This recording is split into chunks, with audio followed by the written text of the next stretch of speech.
Dear viewers, good evening to all of you. Today I would like to deal with continuation of use of certain longer and shorter alternatives being exemplified అన్నమాట. అంతకుముందు అవి చూసాము longer shorter, వాటిని ఎగ్జాంపుల్స్లో చూస్తున్నాం అనమాట. ఈ has a lot of patience అన్న అసెప్టివ్ sentence అంటే పాజిటివ్, ఇది అఫర్మేటివ్. అసెప్టివ్ అనే దానికంటే కూడా పాజిటివ్ సెంటెన్స్.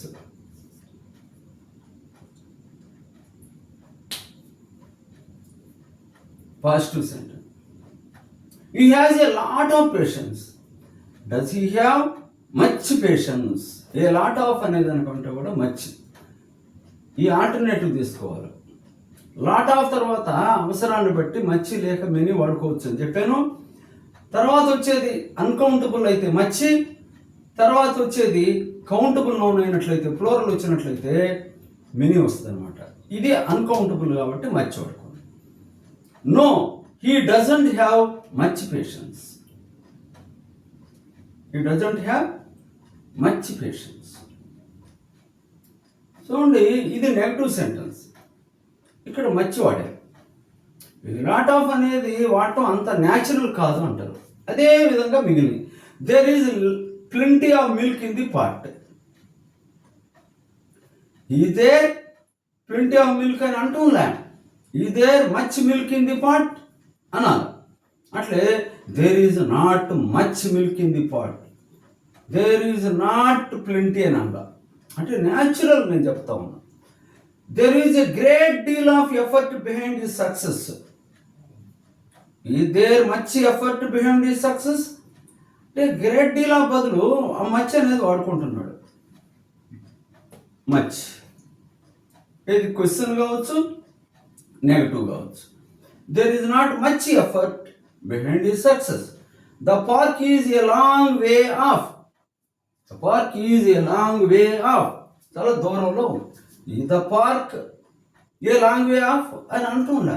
ఈ ద పార్క్ ఫార్ ఆఫ్, దానికి ఆల్టర్నేటివ్లో షార్ట్ అది వాడుకోమన్నా. No, it is not far off. Question అయినా నెగటివ్ అయినా లాంగ్ వే ఆఫ్ కాకుండా లాంగ్ వే ఆఫ్ అనకుండా ఫార్ ఆఫ్ అట్లా.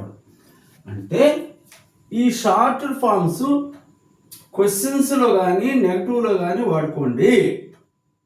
అఫర్మేటివ్ సెంటెన్స్లో దానికి సమానార్థం ఇచ్చేటువంటి లాంగ్